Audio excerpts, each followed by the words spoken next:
हमने नेक्स्ट फिर ऋषिकेश और देहरादून क्रॉस करके हम टिहरी पहुँचे थे। काफ़ी दूर है हरिद्वार से, ऑलमोस्ट 90 किलोमीटर्स दूर था। 2.5 घंटे तो ऑलमोस्ट लगे थे हमें वहाँ पे पहुँचने में।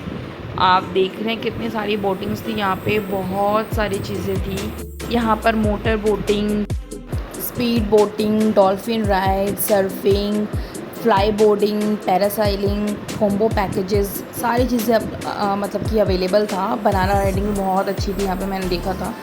एक्चुअली हमने जो की थी ये वाली बोट की थी, और ये जेट स्काई है, काफ़ी स्पीड में होती है ये। मेरा तो यही मन था और हम दोनों चाहते थे कि हम एक साथ जाएँ, बट ये पॉसिबल नहीं था। एक्चुअली वो बहुत स्पीड में होती है, उसको बैलेंस करना होता है, तो हमें वो अलाउ नहीं किया उन्होंने। तो फिर ये जो अंकल जी हैं इन्होंने मेरे को घुमाया यहाँ पे।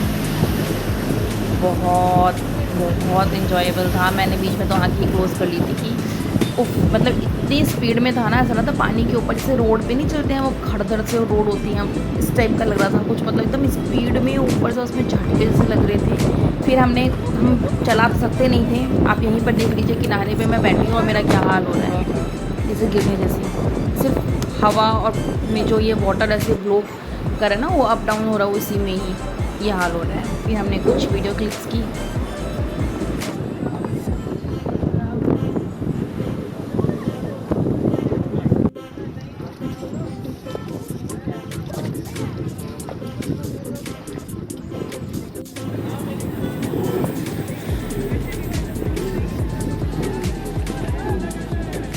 हमने वहाँ पे जो रखी थी ना साइड में फोटोज में, बहुत सारी हमने वीडियोस ली।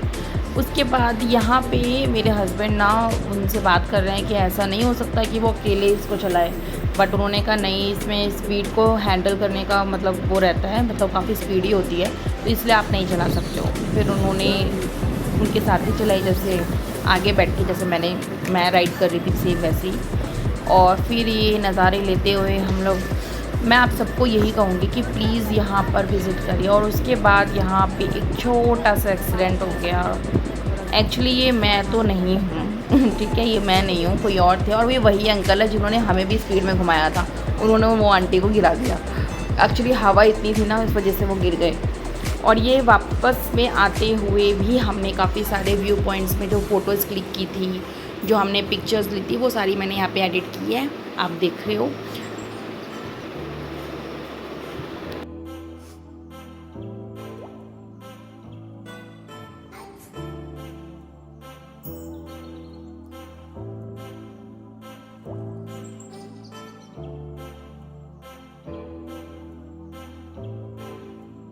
ये वीडियो हमने किसी और की कैप्चर की है। ये भी था एडवेंचर वहाँ पे करने के लिए, मेरा तो मन करा था मैं ये भी करूँ।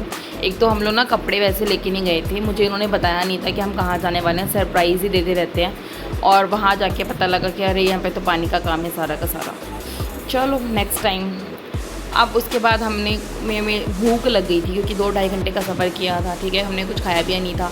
तो ये सब करने के बाद हमें भूख लगी। फिर हमने यहीं पर पास में कैफ़े था, जो कि हमें गाड़ी को पार्किंग के टाइम पे ही हमें एक उन्होंने पैम्पलेट दिया था कि यहाँ पे विज़िट कर लो आप।